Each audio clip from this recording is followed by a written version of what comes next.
And we're live with another exciting episode of Doing Stuff. Time walking. I used to call it time walking, yes. Today I am joined by two developers or two people that work at Scars of Honor. They took time from their busy schedule to have this interview and, well, go through some of the questions I had in my video.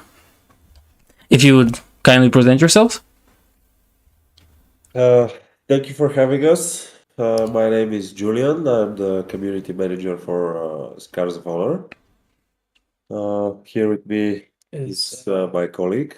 Koyan. I am the in-house content creator for Beast Burst Entertainment. Glad to have you. So, let's start this with what I think is an interesting question for me because technically our countries are so close. How did you come up with the idea for this game? Well, the idea was of our founder and CEO, Venelin. He started working on the project about 2 or 3 years before Beast Burst Entertainment was established. He worked on his own, learning how to create models, textures, and things like that. The programming part was easy for him because he's been a software developer for around 10 plus years now. So he wanted to create a game for everyone to have fun in it and don't feel it like a burden when they play. Uh, and most of all, to be free to play, to be accessible for as much as possible people. Um, he's been an MMORPG player for quite some time now, and he was starting to miss important stuff in the new games that were released recently, and most of all the social aspect of the game, which is the most important thing in MMOs, in MMORPG games. So yeah, that's why he decided to create his own one. And after that, established Beast Burst Entertainment and assembled our great team. Awesome. Another interesting fact is that you mentioned free to play, and this is one of the things that draw me to Scars of Honor. That your ad said is like true free to play. Can you elaborate a little on that concept? Yes, well, the game will be absolutely free to play for everyone when it's ready and released. There will be no monthly subscriptions to play the game. Uh, you won't. We will feature a online shop, but that shop will be strictly for cosmetic items. No pay to win or items that mess up the gameplay. It will be sold.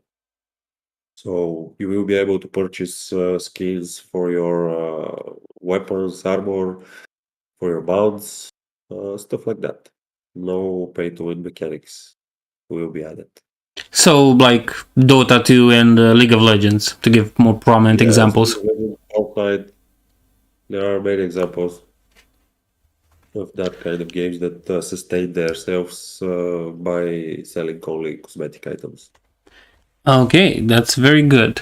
And it's really a nice point to have. Very few MMORPGs really go this route.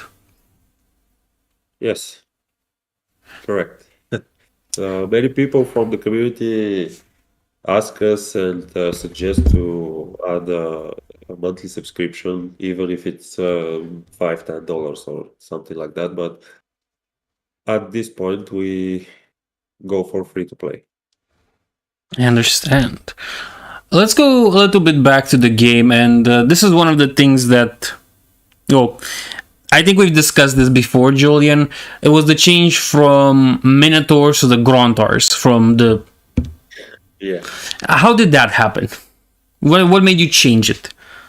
Well, the we want to have unique and recognizable stuff in the game. When you see our barons, for example, to say, "Oh yeah, I know that is from Scars of Honor." The mirror towers, we could have made them.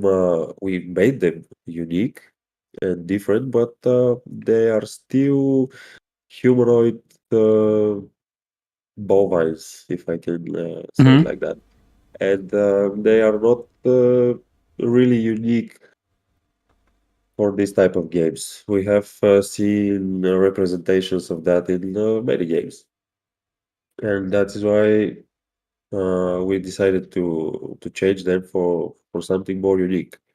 Like the Sacred Order has its barons, which are very unique as a playable race for this type of games, and the Domination needed a unique race as well, so we came up with the Gruntar. I was really skeptical about the Gruntar at the beginning when we were just brainstorming, but now when I see the model and the story that our great writer is making up, uh, I will for sure make a pirate Gruntar after my male Baron Paladin, of course. Of course. I have to agree, the Gruntars are really unique. I haven't really seen big people use like that, and especially with such an Aztec aesthetic. There's some inspiration from that, right? Well, yeah, we got we got our inspiration from different kind of sources, from other games, from books, from everywhere. Our community helps a lot with that as well. I've seen the forums. Yeah, it does seem like a pretty invested community. Yeah, that's our main goal. As our motto is from the community for the community. We are, we all are MMORPG players, and we all are from the same community. After all, Very nice. Regarding the Minotaurs, you've mentioned you've seen them before, and I think this will touch on a point I had in my video. It's the Warcraft inspirations for yeah, the Scars of Honor. I can see them in a lot of stuff, but I'm interested in how much really have you been invested into World of Warcraft to get the inspiration? Like, should we expect more things that are a little bit similar to World of Warcraft or less of them?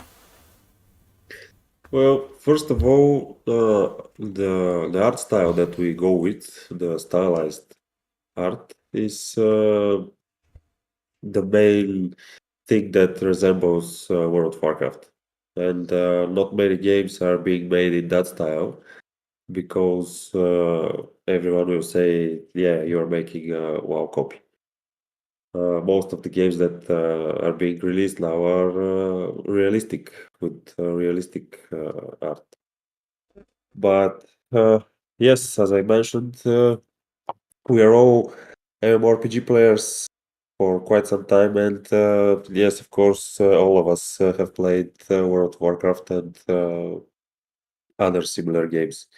So yeah, we try to distinguish ourselves as much as possible, but we'll see what will come in the future. And everything that you see now and the community is now is of course subject to be changed. We are early in the development, and yeah. Of course, it's still a work in progress. Good. So since we're still at this topic, I'm interested in the gameplay. Will it be with tab actions, like tab targeting, or should we expect something more action based like Black Desert Online? I'll be taking this from here. The combat will be tab based. It is something well known and can be made to look more exciting. For example, with the dodges and dashes. After all, we aim to create an old school game with a modern twist, and I think that's the way to go with for now. Um, so far we haven't got any suggestions from the community regarding the combat system, and our idea for the tab-based combat system, has been in discussions at the studio for quite some time, and I think we'll definitely go with this. I'm not sure if Juliana has anything else to say about the combat system that we were But that seeing. no, that's what we all think. Yeah. We're going to with the top target system. I'm going to be honest, that's like my favorite style. So you're already getting me a little bit hyped for this. Well, that's a good thing, I guess. So moving on, is the game going to be more PvP focused or PvE? Well, at the moment we want and will try to make it as much balanced as possible. We the game will have uh, everything for everyone, if I can say it like that. Uh, we will feature arenas, battlegrounds. You will have bounty hunts of other players. Um, your guilds will have guild strongholds, which they can attack and conquer. The dungeons and the raids are planned to be scalable, which means that every 10 levels or so of your character, the dungeon and or the raid will become tougher to be completed. Of course, will give you more better loot drops. So yeah, we will try to have as much stuff as possible from both PvP and PvE. Very interesting, the mix between them, but it's workable. We've seen examples of games that have managed to do this pretty good. So, if we can circle back to the beginning, I want to ask this question. When you were working on this project, have you ever considered going to places such as Indiegogo, Gives and Go, Gives and Fund, whatever, or Kickstarter to sustain it? Well, currently the project is being funded by a private investor, well, private investors, and by the people who purchase the supporter and honored packs from our website. We will probably have a crowdfunding campaign on Kickstarter, most likely in the near future, but we want to advance more in the development of the project in order to show more progress during the campaign so people can, uh, you know, see a part of the product that can be something, people would most likely fund on Kickstarter. I guess that's how you can say it. Because as for now, we're relying on the investors and people who purchase these packs, and for now it's going steady, and we hope to start a Kickstarter campaign in the future.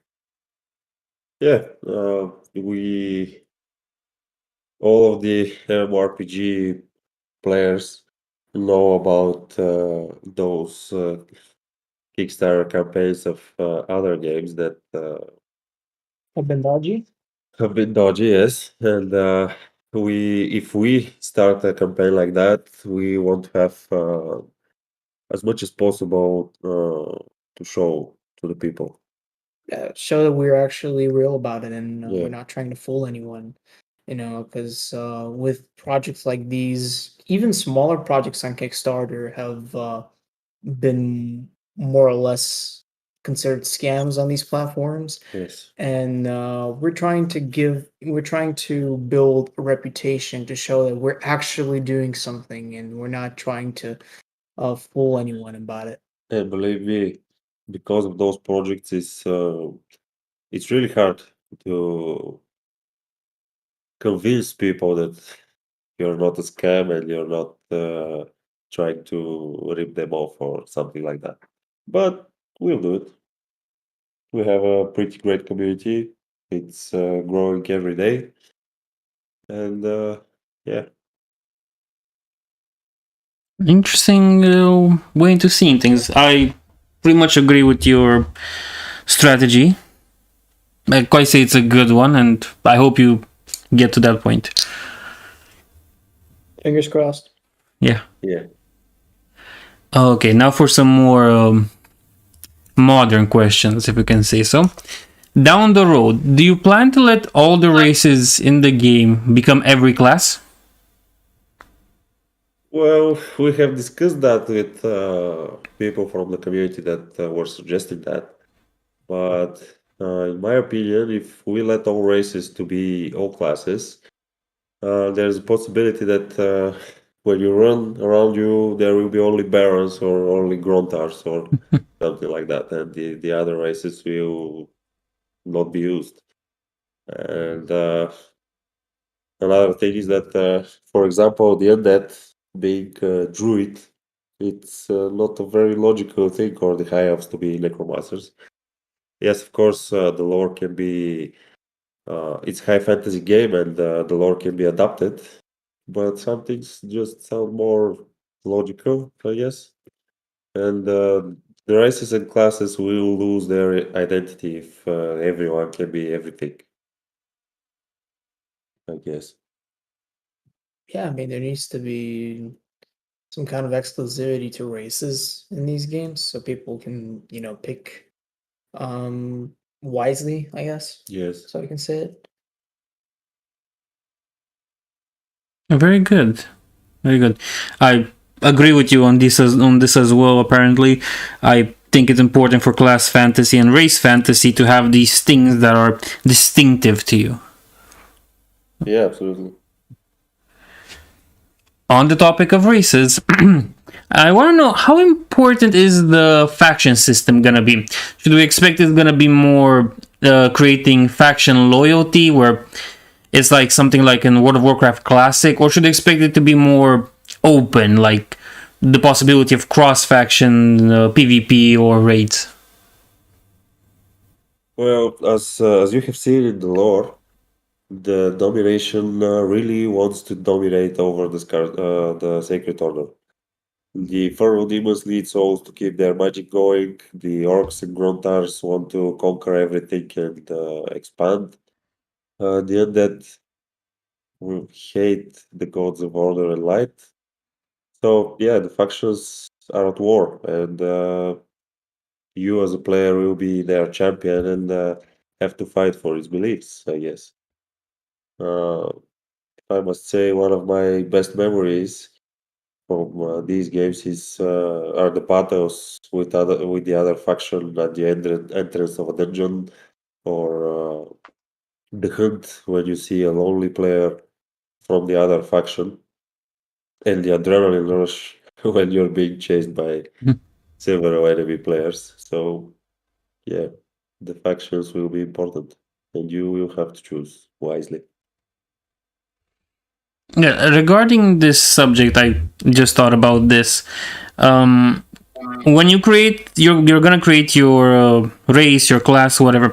Will you be able to create, for example, one from order and one from domination on the same server, or do you need to be on another server to make them, to have specific faction servers?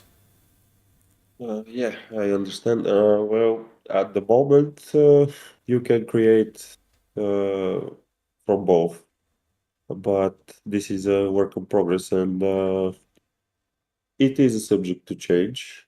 At the moment, there are no restrictions except the number of characters you can have and minor stuff like that. But yeah, we we will see in the future if it's going to be changed. We will announce it for sure. Okay, and now for the following question: do you plan to add more races or classes or both down the road?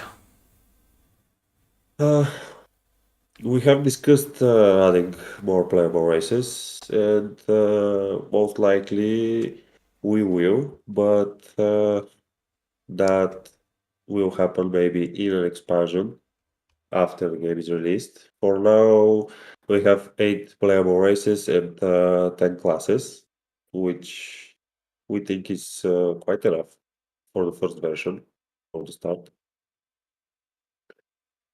So, yeah, it is discussed. We will see how it goes. Understood. And now for the final question. How long have you been working on this project? Well, as I mentioned, our founder and CEO has worked on the project about 2 or 3 years before Beastburst Entertainment was established. Uh, we started to work as a studio, as a team, in the beginning of 2021, a year and 9 months before ago. Everything that he was created, of course, was redesigned, redone the proper way with our new artists and developers. So I can safely say that we work on the game since the start of last year.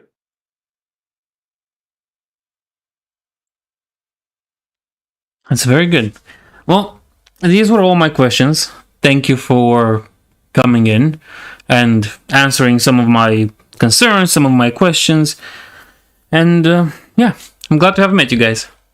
It's a pleasure. It's a pleasure for us as well, and hopefully we will make another one. When we Hopefully. advance more, we can show more. Oh, hopefully I'll be able to see you during the test. Yeah, that would be great. We will be there for sure. Of course.